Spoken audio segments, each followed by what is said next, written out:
किया जाए। आंखों को बंद करके पवित्र कलाम को आप अपने हाथों में उठाएं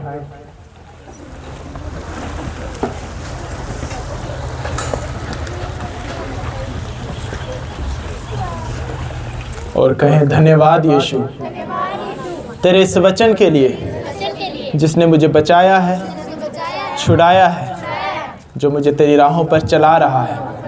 परमेश्वर, मैं विश्वास करता हूँ आज मैं, सब जन कहें, आज मैं आया नहीं, लाया गया हूँ तेरे दूतों के द्वारा तेरी हजूरी में, क्योंकि तू चाहता है मुझे छुड़ाना, बरकत देना। परमेश्वर, आज मैं विश्वास करता हूँ तेरी हजूरी में आने से वो चंगाई, वो छुटकारा मेरे जीवन का हिस्सा बनने जा रहे हैं। ये वचन जो मेरे हाथों में है, आज जब इसमें लिखी हुई बातें मैं सुनूं, इसके प्रकाश को जब मैं पाऊं, मैं सेम ना रहूं, मेरे जीवन से अंधकार दूर हो। ये वचन केवल मैं सुनूं ही नहीं, सुनाने वाला भी बनूं, समझने वाला ही नहीं, समझाने वाला भी बनूं। ये वचन मेरे जीवन, मेरे परिवार, मेरे घराने के उद्धार का कारण ठहरे। परमेश्वर, जितना वचन आज मैं पढ़ूं, जितना सुनूं, 100 गुना फलों को लेकर आऊं। कोई भी अंधकार की ताकत, शैतान की ताकत इस वचन को मुझसे चुरा ना सके। प्रभु यीशु के सामर्थ्य नाम में मांगते हैं, आमीन। तालियों के साथ थैंक्स करें परमेश्वर का। आप सबका स्वागत है चर्च जीवित परमेश्वर की जीवित हजूरी में, जहां से आप सेम वापस नहीं जाएंगे। आमीन। सेम वापस नहीं जाएगा मतलब क्या है? कि आपको जाते वक्त कुछ मिलेगा जो आपके हाथों में होगा। सेम वापस नहीं जाएंगे जीवित परमेश्वर की जीवित हजूरी से। वो जिंदा खुदा है। जब आप जहां से जाएंगे उसके वचन की गहराई को आज लेकर जाएंगे, अपनी चंगाई, अपने छुटकारे को लेकर जाएंगे। वो दुख, जो परेशानी, जो मुसीबत कई समयों से आपको घेर कर बैठा है, उससे छूटकर आज आप वापस जाएंगे। उससे छूटने के रास्ते को, उसके छूटने की दवाई को आप वापस लेके जाएंगे। आमीन। वचन ही छुटकारा, ज्ञान ही छुटकारा है। हालेलुया। आंखों को बंद करके, हाथों को उठाकर, परमेश्वर ये वचन आज मेरी रूह में उतरे और मैं सेम ना रहूं। यीशु मसीह के नाम में मांगते हैं, आमीन। परमेश्वर का वचन कहता है, और आप संसार में भी देखेंगे, इस बात को नोट रखें कि ज्ञान ही छुटकारा है, नॉलेज ही छुटकारा है।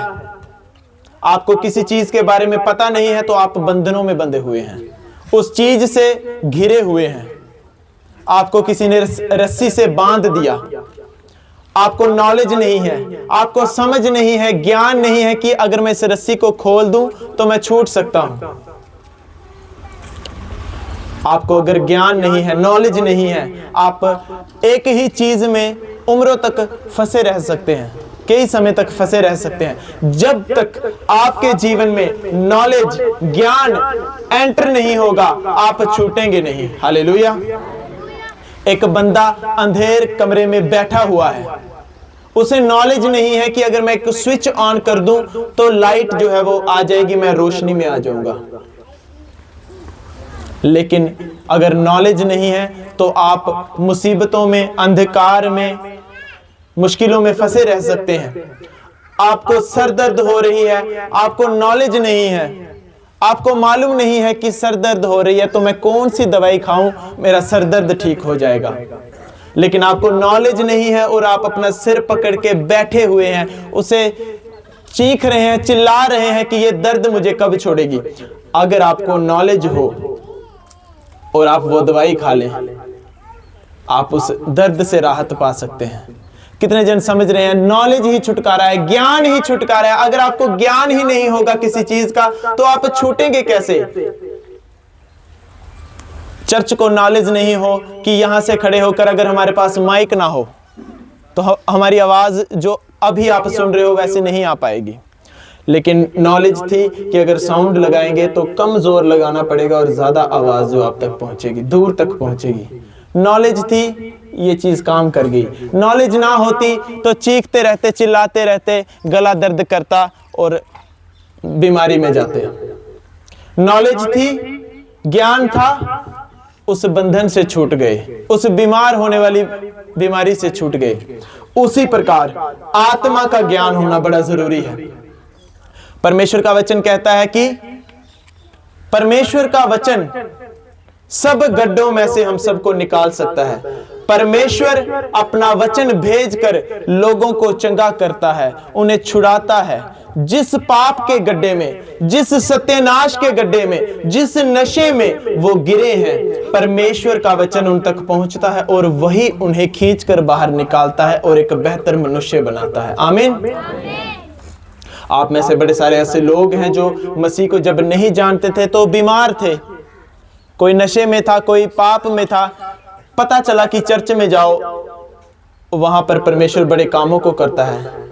लेकिन जैसे जैसे चर्च आते गए, वचन सुना, आराधनाओं में वचन की व्याख्या सुनी, प्रचार में वचन सुना, कलाम में वचन पढ़ा, और लोग उस वचन को जब पढ़ते गए, समझते गए, सुनते गए, वो चंगाई, वो छुटकारा, वो आशीष उनके जीवन का हिस्सा बन गया। क्योंकि वो जान गए कि परमेश्वर क्या चाहता है और मैं क्या हूं।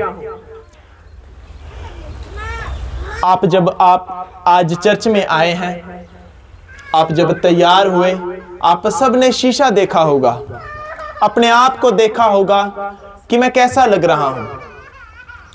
हम जब तैयार होते हैं तो शीशे के सामने जाते हैं, बाल कटवाते हैं, शीशे के सामने जाते हैं, मुंह धोते हैं तो शीशे के सामने आकर देखते हैं कि मैं कैसा लग रहा हूं। इसका मतलब क्या है? जब हम शीशे को देखते हैं तो अपनी कमियों को, अपनी त्रुटियों को देखते हैं कि कहां से मेरा मुंह अभी भी गंदा है। शीशे में आपने देख लिया, आपने उसे साफ कर दिया।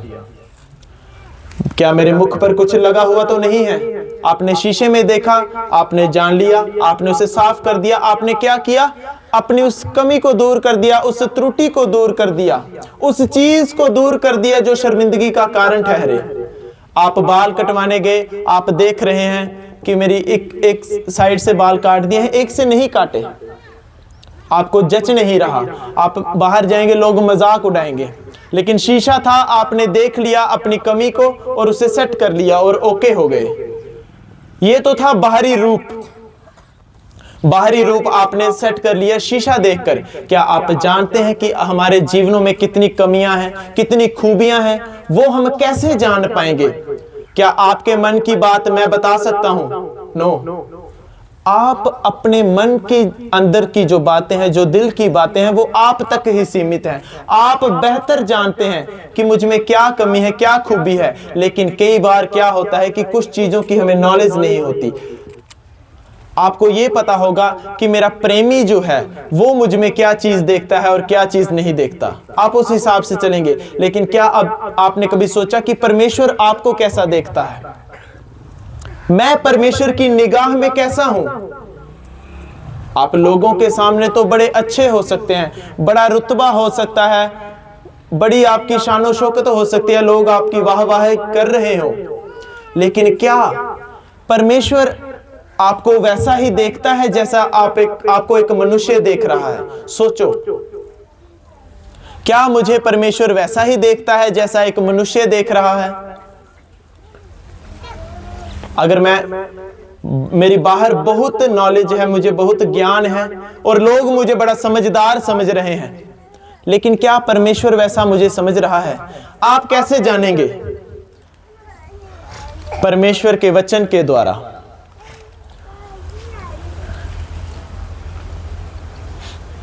परमेश्वर का वचन एक आत्मा का शीशा है। जब जब आप इसे पढ़ने लगेंगे, आपकी त्रुटियां, आपकी कमियां परमेश्वर आपको दिखाएगा इस कलाम के द्वारा कि तू यहां गलत है, कि तू यहां खूब अच्छा है, खूबी है तेरे अंदर। लेकिन हम कैसे जान पाएंगे? इस वचन के द्वारा चर्च में आते हैं लोग, नशा क्यों छोड़ देते हैं, पाप क्यों छोड़ देते हैं? क्योंकि वचन को वो पढ़ते हैं, जानते हैं और वो देखते हैं कि भाई परमेश्वर के अनुसार मैं तो एक बड़ा पापी मनुष्य हूं, मैं तो एक बड़ा गंदा मनुष्य हूं। और वो देखते हैं कि नहीं, वचन जब उनके अंदर आ जाता है वो जान जाते हैं, समझ जाते हैं कि परमेश्वर को खुश करना है। जैसे एक मनुष्य अपने माँ बाप को खुश करने के लिए कई सारी चीजों का त्याग करता है, बलिदान करता है। अपने पति को खुश करने के लिए पत्नी कई सारी चीजों का त्याग करती है, बलिदान देती है। माँ बाप अपने बच्चों को खुश करने के लिए कई सारी चीजों का त्याग करते हैं, उनके सामने बेहतर बनने के लिए। उसी प्रकार जब हम वचन पढ़ते हैं और जानते हैं कि परमेश्वर मुझसे क्या चाहता है, हमें भी कुछ चीजों का त्याग करना पड़ता है। और वो त्याग करने के लिए परमेश्वर का वचन कहता है कि बाइबल, परमेश्वर का वचन, परमेश्वर का आत्मा हमें मदद भी देता है, सहायता भी देता है, जोर भी देता है। आमीन। हमें सिर्फ करना क्या है?